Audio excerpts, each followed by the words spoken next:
Chapter 22, Tallon 4, Aftermath. Samus spent the next 20 minutes describing her journey to the center of the impact crater, and her battle with the creature known as Metroid Prime. However, her audience was somewhat limited. While everyone listened politely, only Rainbow Dash, Scootaloo, Luna, and Twilight were truly enthralled, the first two from her description of the battle, the latter two from her descriptions of Metroid Prime. And after I finished it off, Samus concluded, it latched onto any phase-in it could get a hold of in a desperate attempt to stabilize itself. This included the phase-in in my suit, yanking it right out of me. Didn't that make it hard for you to get out of the crater? Pinky asked.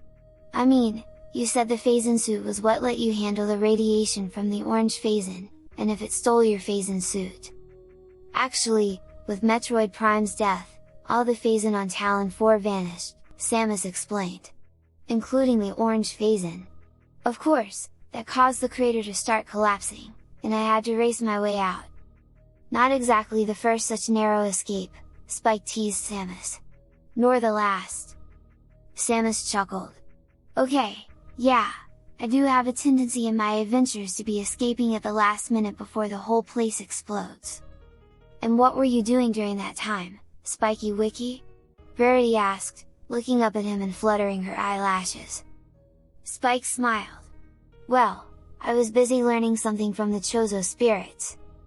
After Spike's wounds were all healed, one of the spirits approached him. You have grown much, hatchling, it whispered.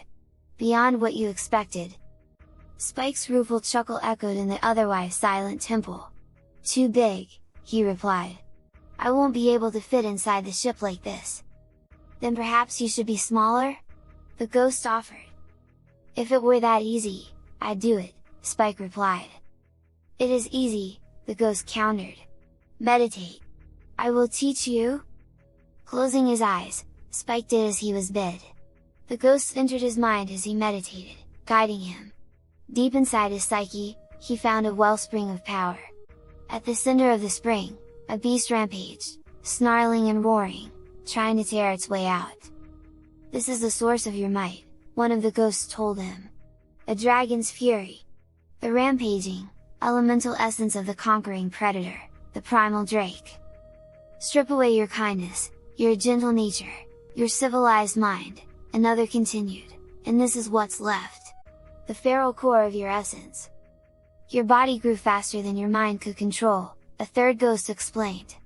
Your mind is still racing to catch up, and the primal drake takes advantage of your weakness to try and break free. The other ghosts approached the primal drake. It will not be as easy as we thought, one said. The drake is stronger than anticipated. We can help you contain it this time, another pointed out. To calm the beast. But you must learn, through training, meditation, and years of effort, how to control it. When you can!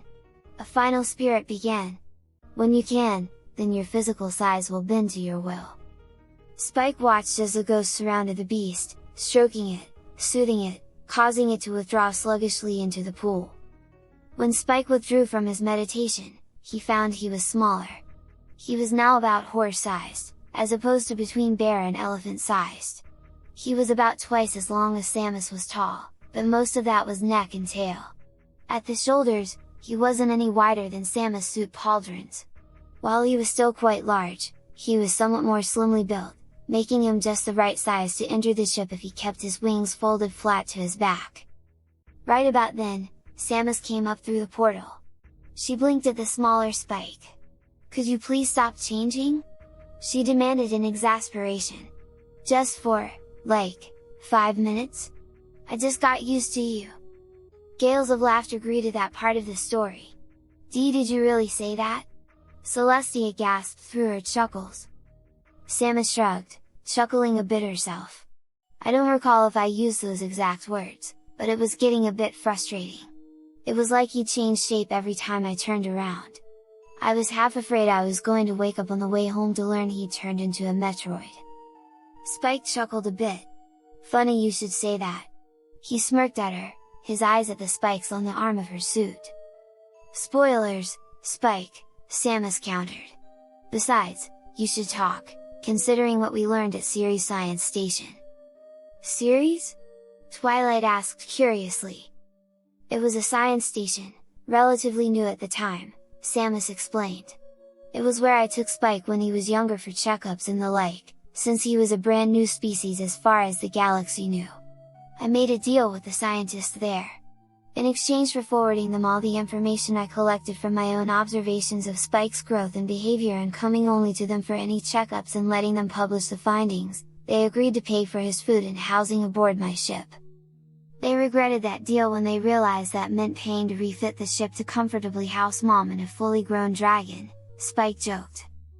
At any rate, Samus continued once a few of the mares had stopped giggling, "This is where we learned something interesting. Remember those Metroids with high phase and concentration Spike ate shortly before he grew his wings?" The mares frowned in concentration, then nodded.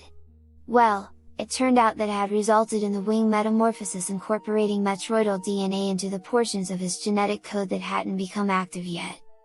"Wait!" Twilight interrupted. "You mean Spike is now part Metroid? The energy-eating parasite/predators, scourge of the galaxies? Those Metroids?" Samus nodded. "Yeah. But he doesn't have the energy-draining capacity. Actually, the only real change was the fact that Metroids in their natural state, not under another's influence, wouldn't attack him unless provoked.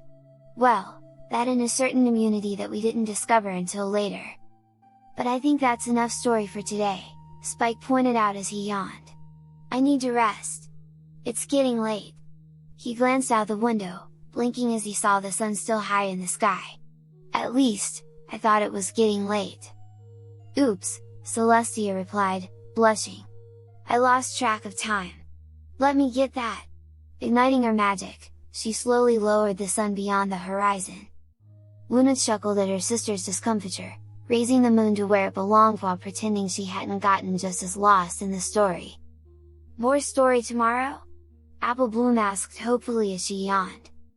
"Maybe," Spike replied. "We'll see." While everyone in the Crystal Castle made their way to their beds, whether in the castle or elsewhere, another was waking up. The baking sun had been unkind to him for as long as it had been up, but he had lived through far worse. He had been killed by far worse. It took a lot to kill a dragon. Even when one succeeded, the essence of the dragon, of its mind, remained, and a viable vessel was all it took for the dragon to live again. This one had returned time and time again, a thirst for vengeance and a hunger for blood driving him to return endlessly. Of course, even dragons had limits. This one was barely alive. Half his skeleton was visible, and he was losing blood fast. His wings were in terrible condition. He was missing his lower jaw. All that was keeping him alive at this point was his hatred.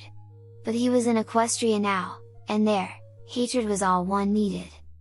Dark spirits had come in response to his hatred, infusing him with their power.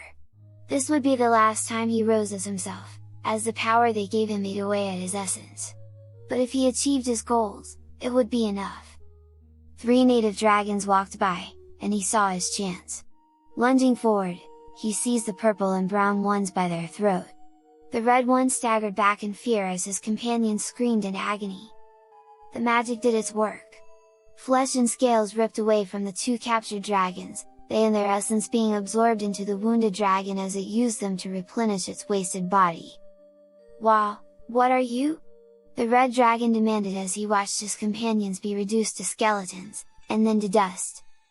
The once more whole and empowered dragon glared down at the red coward. "Ridley!" he hissed, opening his mouth wide. A scream echoed in the night,